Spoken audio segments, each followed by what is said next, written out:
you were taking omega-3s. Tell me about it, basically, what happened. Actually, it was great. It was something that I didn't expect to happen.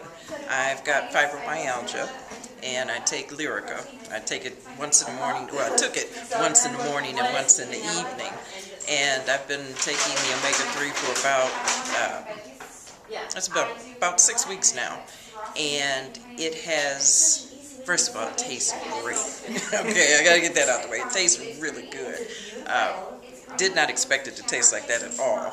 Second thing was, and I'm so happy to say, that now I don't take the Lyrica in the evening because after a while I started feeling kind of really tired and sleepy and things like that, and it felt like I had too much medication in my system. And what I realized was that the omega-3 was actually taking care of the problem. I'm not going to say it heals fibromyalgia, but I'm saying that it was taking care of the problem, and I don't have to take the evening pill now.